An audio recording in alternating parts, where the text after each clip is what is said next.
Lamentablemente, la palabra iglesia se ha convertido en un término negativo para muchísimas personas porque por las experiencias que han tenido, por las decepciones que han tenido y por las personas con quienes probablemente han tenido ya algún desacuerdo.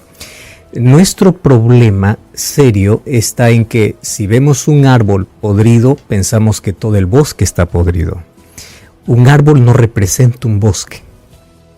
No te olvides de eso. Un árbol no representa un bosque.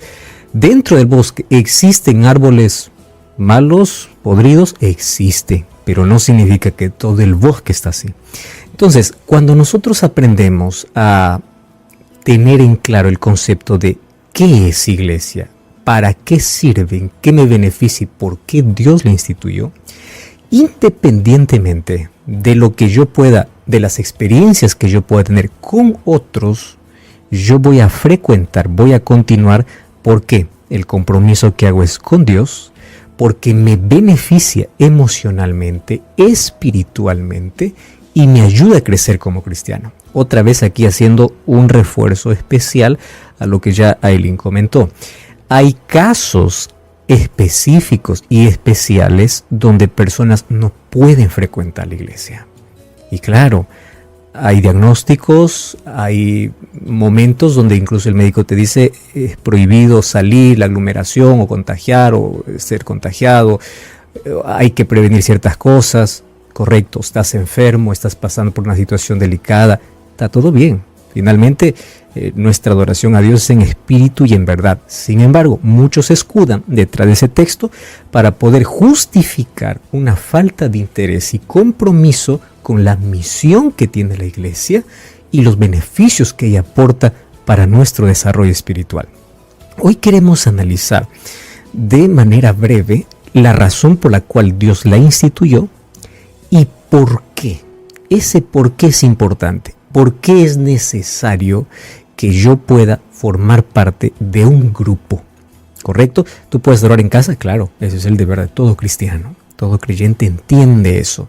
Sin embargo, el hecho de frecuentar a los cultos de iglesia tiene un lugar especial en nuestra experiencia.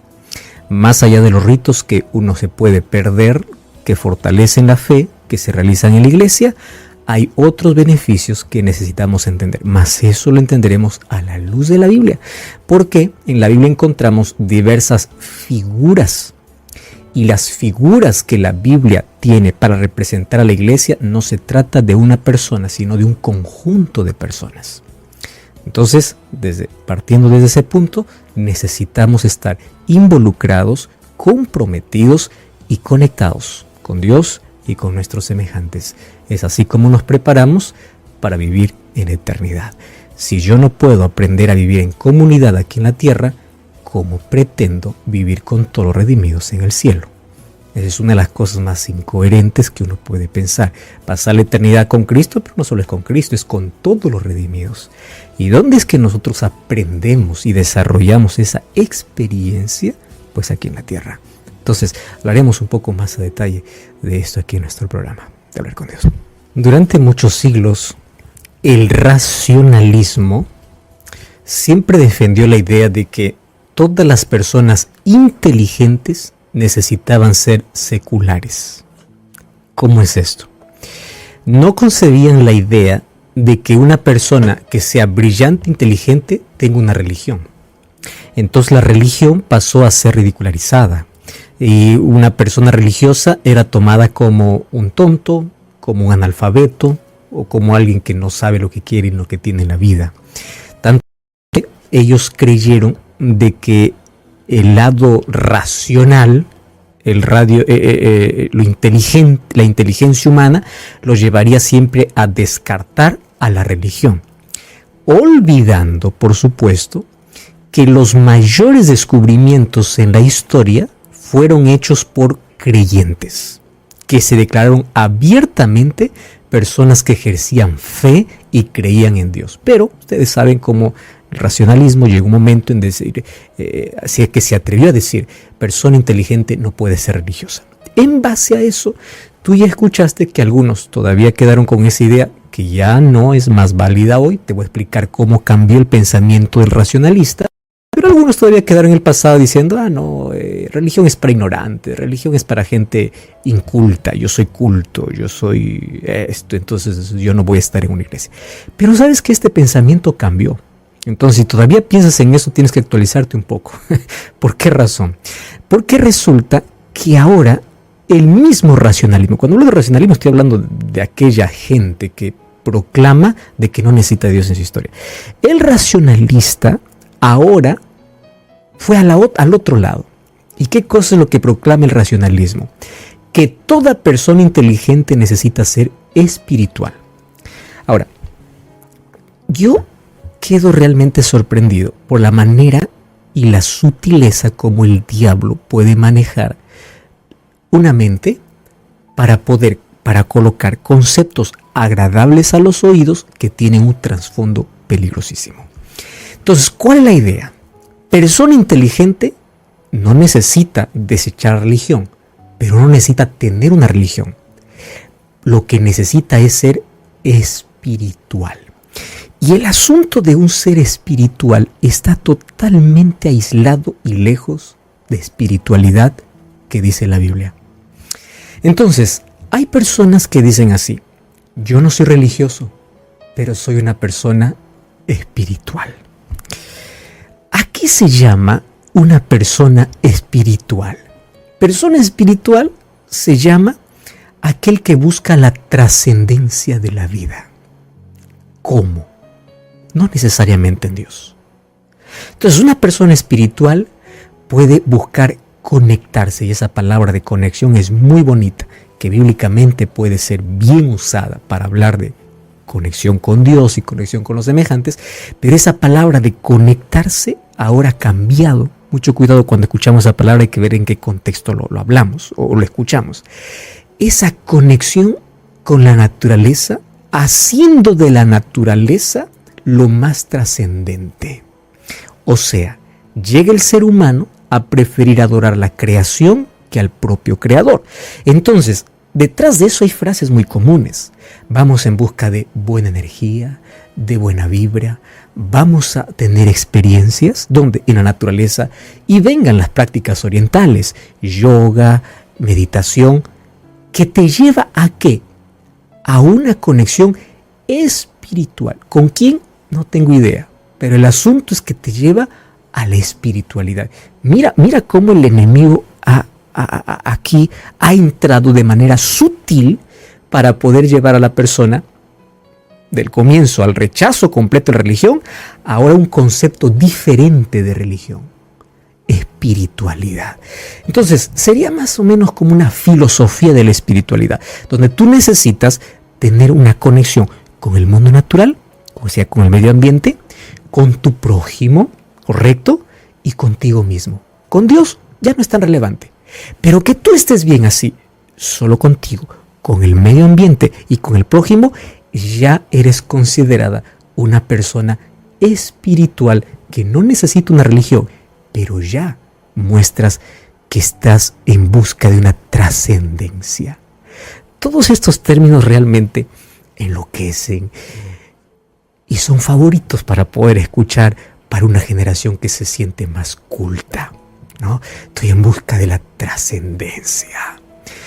Solo que detrás de todo esto hay un rechazo a Dios. Fíjate, ya no necesariamente a la religión, pero sí a Dios. A Dios se le saca de la vida, de la historia, para buscar una conexión totalmente diferente. Esa es la estrategia del diablo.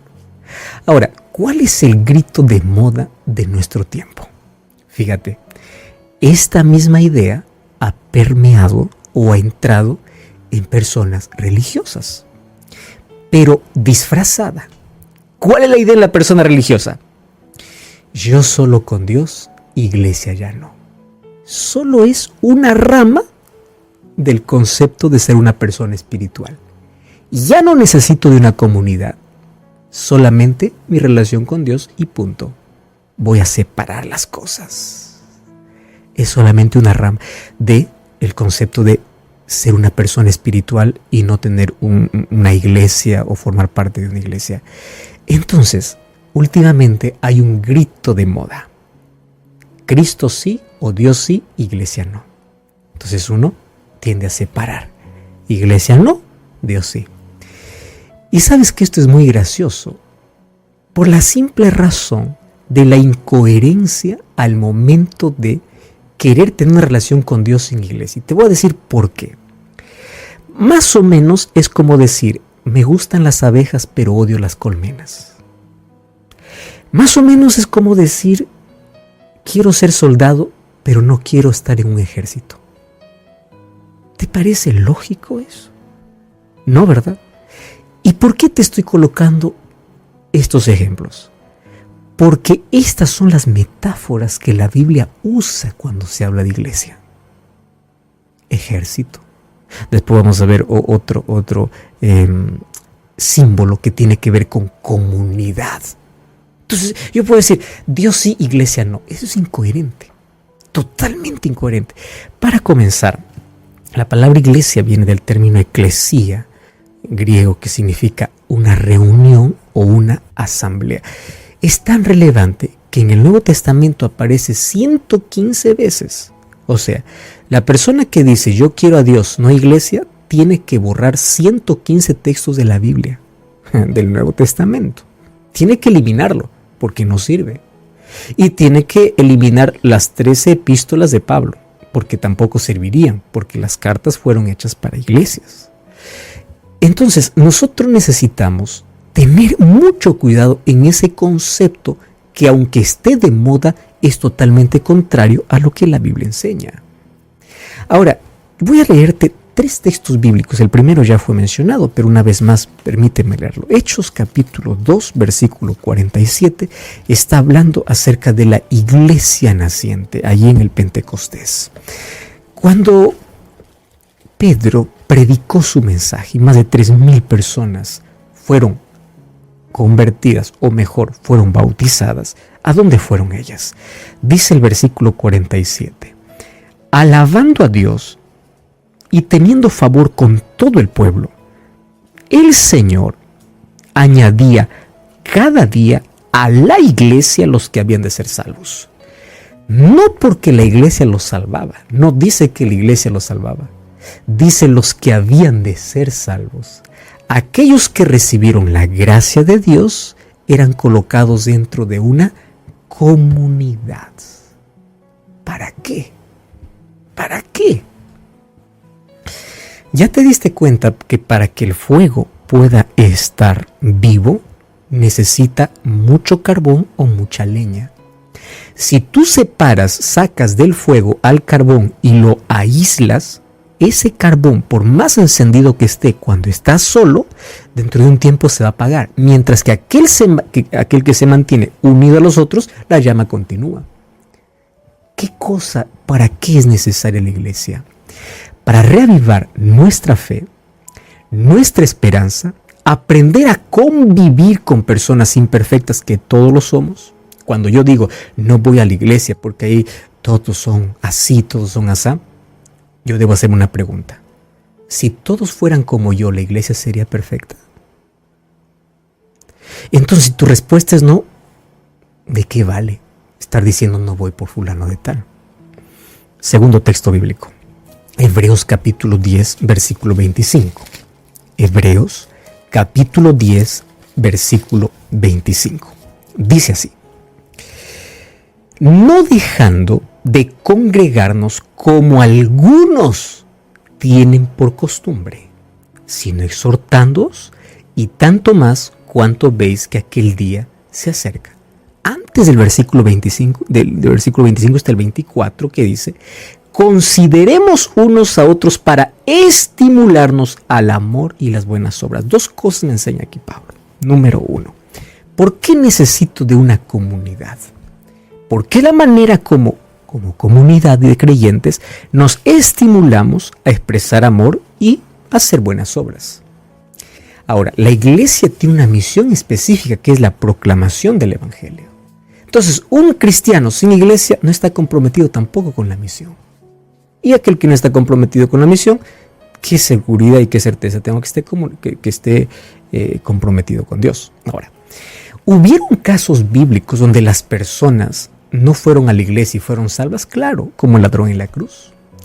Pero hay casos específicos donde muestra que aunque por la gracia somos salvos, Dios estableció a aquel que recibe su gracia medios para reavivar su fe. Hay personas que nunca van a pisar la iglesia, en el último momento se van a arrepentir y por la gracia de Dios se van a salvar. Pero eso no significa que es una regla de salvación para todos. ¿Entiendes? Ahora, otro asunto que necesitas comprender. Yo no voy a la iglesia porque en la iglesia hay mucho hipócrita, hay mucha gente que odia, hay mucha gente que hace el mal. Entonces en mi corazón yo guardo eso y para evitar eso yo ya no quiero más. Lee Primera de Juan capítulo 4 versículo 20. Primera de Juan capítulo 4 versículo 20. Dice así, mira lo que dice. Si alguno dice yo amo a Dios y aborrece a su hermano, es mentiroso.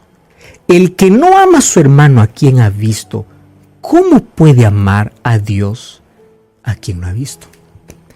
Este texto me da una clara luz de aquel que piensa y dice así. Yo no voy porque bueno, ahí todos son así, todos son así. Yo amo a Dios. ¿Cuál es la evidencia que yo amo a Dios? Mi relación con los demás. Yo amo a los demás. Además, la iglesia tiene el propósito de ser sal y de ser luz. Y esto es de manera individual y en comunidad. Sin embargo, hay mucha gente que piensa así. Resulta que yo no quiero saber nada de iglesia porque la iglesia me decepcionó. Es verdad. Y yo he experimentado en mi vida cristiana que hay personas que decepcionan, la iglesia no. Entonces, tomando el ejemplo que yo ya coloqué al comienzo, un árbol podrido no significa que el bosque está podrido. Personas pueden decepcionar, pueden, porque yo también puedo decepcionar. Pero una persona no representa el plan perfecto de Dios al poder constituir una iglesia. Una persona no representa una iglesia. Ahora, el mundo te decepciona cada rato y tú no ves, estoy decepcionado del mundo y mejor me entrego a Dios. Yo no voy a la iglesia porque hay mucha incoherencia. Dicen una cosa pero hacen otra cosa. Te recuerdo que la iglesia no es un museo. La iglesia es un hospital. En un museo pueden haber santos. En la iglesia hay enfermos. Cada uno tiene un problema diferente que resolver. Por eso es importante la comunidad para poder apoyarnos. En lugar de juzgar y criticar, yo me coloco para poder ayudar. Yo me ayudo, tú me ayudas, yo oro por ti, tú oras por mí. Juntos somos una familia, somos un soporte. Cuando tú caes, estoy ahí para levantarte. Esa es la idea de iglesia. Ahora fíjate, ¿cómo es que yo me atrevo a orar así? Padre nuestro que estás en los cielos. Cuando yo digo Padre nuestro, la palabra nuestro, ¿qué indica? Indica comunidad. No es Padre mío, solo es mío, no, Padre nuestro. Al decir nuestro quiere decir que yo tengo ¿qué cosa? Hermanos. Porque hay otro también que le llaman papá. Entonces, en la misma oración, Jesús me enseña que yo necesito formar parte de una comunidad. Pastor, pero en la historia se ha demostrado de que en nombre de Dios se ha cometido crímenes, hay tanta gente que en nombre de Dios se hace rico, hay tanta gente oportunista. Sí, es verdad. Por eso es necesario que tú identifiques si la iglesia donde vas es una iglesia que tiene las características que la Biblia menciona. Y haciendo un resumen, ¿cuáles son las características? Apocalipsis 14:12, guarda los mandamientos de Dios. ¿Cuál es otra característica? Tiene un mensaje singular, Apocalipsis 14:6 al 12, un mensaje diferente, impopular, porque habla de juicio, habla de ley, habla de adoración, habla de temor a Dios, habla de obedecer los mandamientos, mensaje impopular. Tercero, es un movimiento mundial, no solo está en una comunidad, porque el mensaje tiene que ser predicado en todo el mundo. Entonces, si la iglesia donde yo estoy, es oportunista, solamente se enriquece en esto y lo otro, entonces busca una iglesia que tenga una organización diferente y su fundamento en la palabra de Dios. Pastor, en la iglesia hay mucho escándalo y hay tanta gente herida por líderes, herida por personas. Claro, y te voy a decir una cosa, y esta lección quiero que tú no lo olvides. En el tiempo de Israel había tanta corrupción como lo puede existir hoy. Incluso el sacerdocio era un asunto comprado. Para que tengas idea que en el tiempo de Jesús había tanta corrupción. Ahora te hago una pregunta. Jesús, por el hecho de que haya corrupción entre los líderes, ¿dejó de ir a la sinagoga? ¿Por qué no dejó de ir a la sinagoga? Porque él entendió que independientemente de lo que el ser humano pueda hacer, la iglesia está dentro del plan de Dios. ¿Los sacerdotes eran buenos o malos? Malos. ¿Los líderes eran buenos o malos? Malos. Ahora Jesús dijo, ahí son una tira de hipócritas, yo no me voy. No. Lucas 4:16 dice que era la costumbre de Jesús. Entonces Jesús me enseña que aunque la iglesia es imperfecta, aunque sus líderes no sean perfectos, es el plan de Dios. Ese es el ejemplo que Jesús me da. Entonces, la iglesia es la comunidad de creyentes que confiesa que Jesús es su Salvador y tiene la misión de poder proclamar el Evangelio. Y quiero que entiendas que la iglesia es imperfecta, pero es el medio de Dios señalado para salvación de los hombres. Fue organizada para servir y su misión es anunciar el Evangelio. Y yo quiero decirte que en la Biblia encuentro dos figuras interesantes de iglesia. En el libro de Efesios 4:12 dice que la iglesia es como un cuerpo. Y ya te diste cuenta que el cuerpo no se trata de que tiene un solo miembro. ¿Cuántos miembros tiene tu cuerpo? Cada uno es especial. Uñas, dedos, mano. Ya te diste cuenta, y aparte de los sistemas que no lo podemos ver, pero que funcionan correctamente. Para que el cuerpo funcione correctamente, todos sus miembros están en armonía. ¿Por qué crees que la Biblia dice que la iglesia es como un cuerpo? Porque necesitamos trabajar en armonía, cumpliendo una misión. ¿Y por qué el apóstol Pablo dice en Efesios 6 que no tenemos lucha contra carne y sangre, sino contra un ejército, contra potestades? ¿Por qué? Porque la iglesia es como un ejército. Ahora te pregunto, ¿en un ejército hay un soldado o hay batallones? ¿Entiendes por qué es necesario la iglesia? Entonces quítate de la cabeza, Dios sí, iglesia no. Quítate de la cabeza, yo solamente soy espiritual. Mucho cuidado, Satanás ha ganado tanto terreno para hacer creer a las personas que ya no es más necesaria. Y hay tantas personas que después de la pandemia incluso encontraron la excusa perfecta como para no volver más.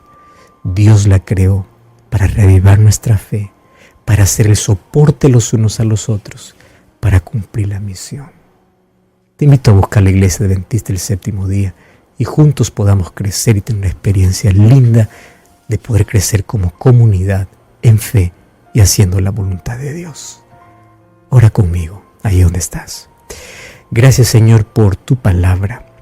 Gracias porque en ella me muestras con claridad y sencillez la importancia que tiene el hecho de poder formar parte de una comunidad que crece, que cumple la misión, que aunque es imperfecta, algunos más que otros, todos estamos allí para apoyarnos, para crecer en ti y para ser transformados por tu Espíritu.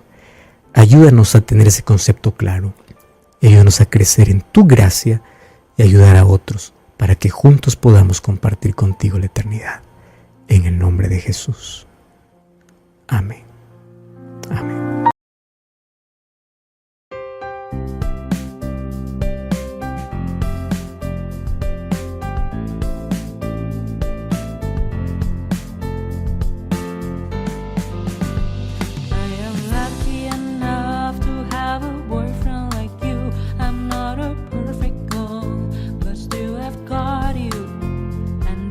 Bonus for me. I never want to lose you. I never want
make me smile.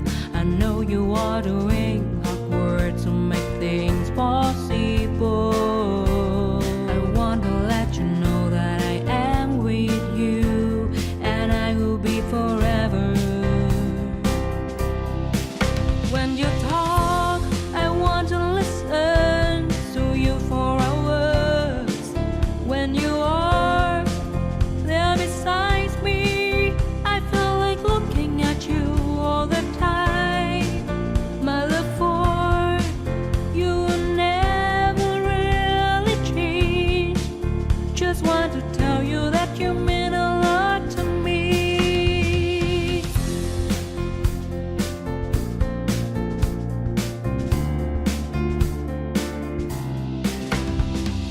Every little thing related to you make me smile. I know you are doing